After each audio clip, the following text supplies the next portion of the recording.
The use of DNA in solving crimes continues to evolve since the first cases almost a quarter of a century ago. It's now routine in major crime investigations to have DNA profiles of suspects matched against a growing national register. But what happens when a profile doesn't have a match? That's the dilemma facing police in South Australia as they try to solve a distressing triple murder in the country town of Kapunda, north of Adelaide.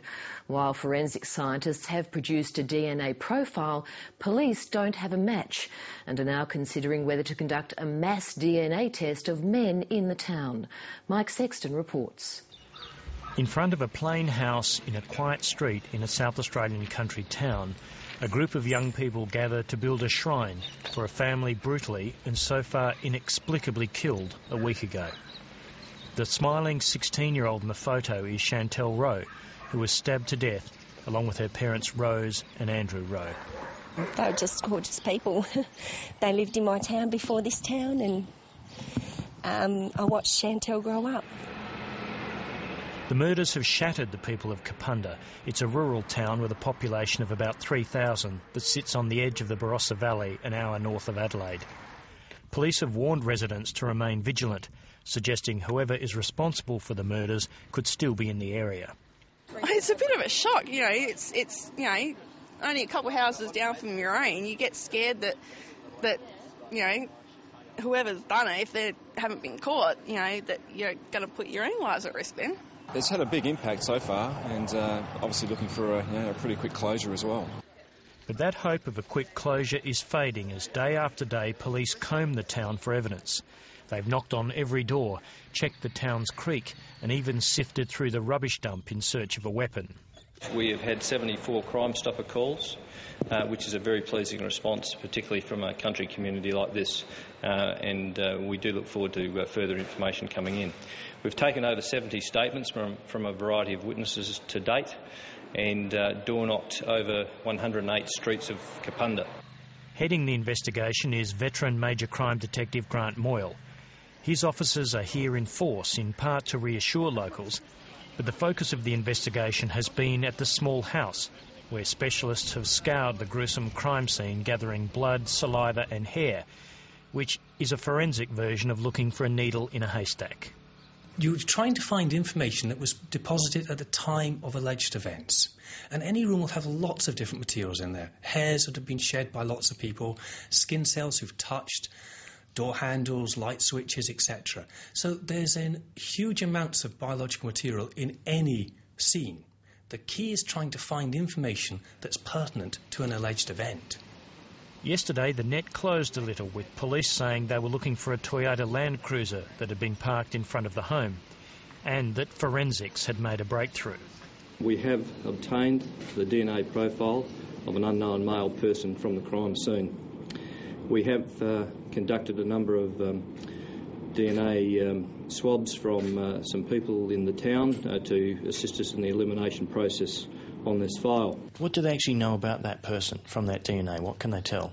Well, actually, very little. A DNA profile in this country is 18 numbers, plus another code which tells you if male or female.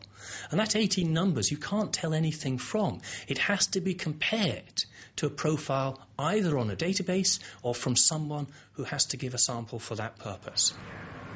So with the snapshot, which primer sets are you going to use? Adrian Lineacre is Chair of Forensic Science in the South Australian Justice Department. He says the DNA profile only suggests someone was inside the house, not necessarily if they were involved in the crime.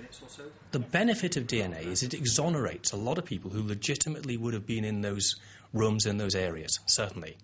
And so when it's... The other side to DNA is if you can't find someone who had a legitimate reason, who might have had a non-legitimate reason, OK, well, the question is, why could that have happened? In South Australia, police cannot make someone give a DNA sample, but already a number of people in Kapunda have volunteered to be tested to clear them from suspicion. I can't give you exact numbers at this time, but we're speaking to all the male youths that associated with the family. Police say the DNA profile taken from the house doesn't match any of the 500,000 listed on a national database. They say they're still considering a type of mass DNA testing in the town.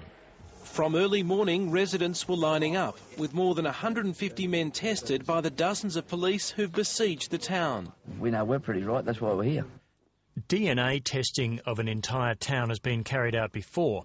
In April 2000, in the New South Wales far west town of Wee Waa, there all but 24 of the 500 men in town agreed to be tested after an elderly woman was bashed and sexually assaulted. A man who was tested soon after turned himself into police before the results were confirmed. While such cases are rare here, Professor Lineacre says large-scale testing is routine in the UK.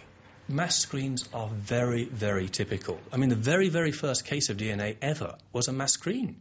And since then, it's been routine to test people, again on a voluntary basis, to ask people who are part of the sort of grouping who may have had cause to go into an event, be part of an alleged event, can you please give us samples, just so we can eliminate you from inquiries. In Kapunda, men seem open to the idea of volunteering for a DNA test as a way of helping police and creating peer pressure on others to give a sample. Yeah, I've got no problems with it, I'll do it.